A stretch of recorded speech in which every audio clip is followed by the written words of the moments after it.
Good afternoon. Nice looking crowd out here. My name is Kwame Mensah. I'm a founding member of Detroit Black Community Food Security Network. I'm a former board president. I'm a former farm manager. Was a member of the Urban Agriculture Work Group that created a zoning ordinance that is currently on before the City Council as we speak. At this time, I am a senior consultant in farm operations of DPC FSN. In 2006, based on health issues in our community, which included diabetes and high incidence of hypertension and everything, and a food insecurity issue in our community. A meeting was convened in the northwest side of Detroit by our executive director in February 2006, and out of that meeting, the Detroit Black Community Food Security Network was created. What is the Detroit Black Community Food Security Network?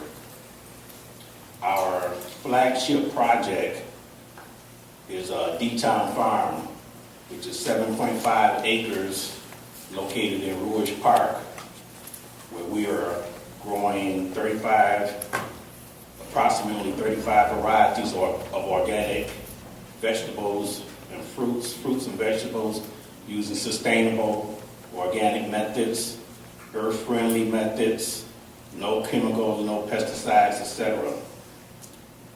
Some of our projects include a Food Warriors program that develop our youth into future leaders in their community regarding food and agricultural careers and everything. We have a summer internship program that we started last year, but prior to that, for 3 years we were partnering with the Detroit Workforce Development for a 6-week temporary summer employment for young adults in the city of Detroit. We have initiated a co-op buying club, which uses the community cooperatively buys large volumes of food from a distributor that's, that comes to our city and be distributed among the members once a month. We have the intention of developing this buying club into a full storefront cooperative within the next year and a half. We may be competing with Whole Foods. One of our initiatives was the Food Policy Council, which we initiated in the city of Detroit.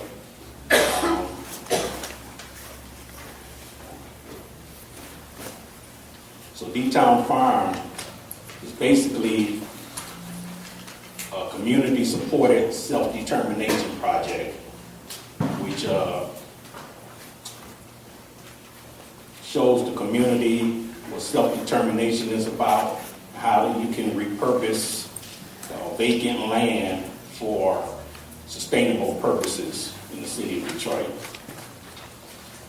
I was involved with the Detroit Works Project as a mayor of our Mayor's Advisory Task Force 2 years ago, and ongoing. As Dan Patel said, this month the task force released a 347-page document called the Detroit Future Cities 2012 Detroit Strategic Framework Plan. The project had a very rocky beginning after rumors circulated that was later verified by the mayor that the administration's intention was to shrink the city, cut utilities and services to entire neighborhoods.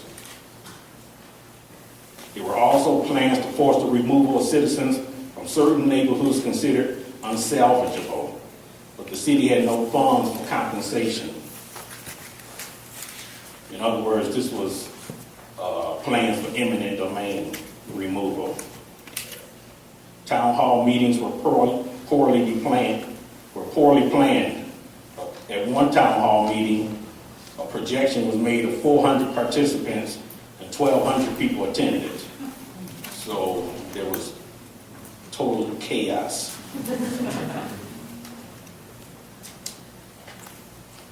Another criticism from the community was regarding the hiring of highly paid consultants or technical experts from around the country and internationally to address Detroit's problems.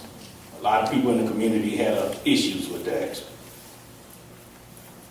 The stated intention of the project was to emphasize community-based planning for the future of the city. The document highlights the assets of the city and plans for utilizing those assets in the 50-year redevelopment of the city, how to repurpose an abundance of vacantly publicly owned land, create job growth, economic opportunities, build an infrastructure of mass transit to service the city and the surrounding region, and other plans for it. The document is impressive, and the document is worth reviewing if you get that opportunity.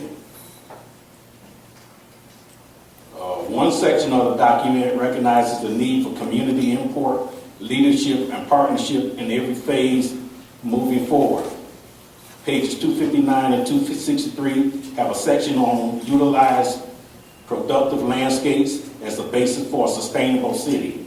Alternative use areas and strategies, precedents already in place in the community or the organizations already in the community was named Motor City Light Busters, and they worked on the northwest side of Detroit and also D-Town Farm. There were early actions envisioned, which is Hans Farm, MSU Metro Food Plus Innovation Cluster in Detroit, and the Urban Ag Zoning Ordinance. The addition of Hans Farm to this document is indicative of some advanced plans and strategies prior to the completion of the document. There are critical issues that have not been addressed or omitted from this document. The failure of the administration and the city council to address the legitimate, overwhelming concerns of the community in opposing a HAN project does not bode well for the community. This land grab will not foster a spirit of cooperation and mutual trust. Deals are being made in the dark and in the back room. The document does not address or answer the question of who is to blame for the intentional deindustrialization of this city. The corporate decision to follow profit overseas over the concerns of devastated neighborhoods left behind. Who is to blame for that? The document does not address Detroit's unique history from a correct historical context. This is very important. Detroit is where the manufacturing began, the labor movement, the unions, the Nation of Islam, and black power movements had its beginning. Detroit has a unique racial dynamics, and this should be addressed and has not been addressed in this document. Land is the basis of power. Land is the basis of community building. Land is the basis of self-determination and neighborhood relationships that are being formed. The creation of these urban farms, over 1,500 urban farms and gardens in the city, is transforming the community in ways that is being addressed or noticed worldwide. We have teams of people coming into this city from around the world trying to find out what is the urban agriculture and the land repurposing use of this city is all about. There must be an honest, in-depth analysis of the devastation that has occurred and is still occurring in this city. Who is this document directed toward in the rebirth of this city? Who would benefit in the transformation of this city? These questions need to be answered. There are sinister forces at work right at this moment to deny the community the right of self-governance and self-determination. There's a deliberate destruction of the public school system and the miseducation of our youth, the emergency manager takeover of the public school system, the setting of an emergency financial manager takeover of Detroit despite the forced implementation of a consent agreement and despite the voters' rejection of the emergency manager legislation in November ballot of last year, 2012, the signing of the right to work legislation for corporate interests. Some of the plan is wedded to the old corporate model that destroyed the city. The reality is that Detroit is in the forefront of a movement. Its citizens are redefining what constitutes work. We're redefining the community, realignment, and re-engagement. There's a paradigm shift underway in this city that has global implications. Sometimes I feel the administration and the city council is on the wrong side of history. Thank you.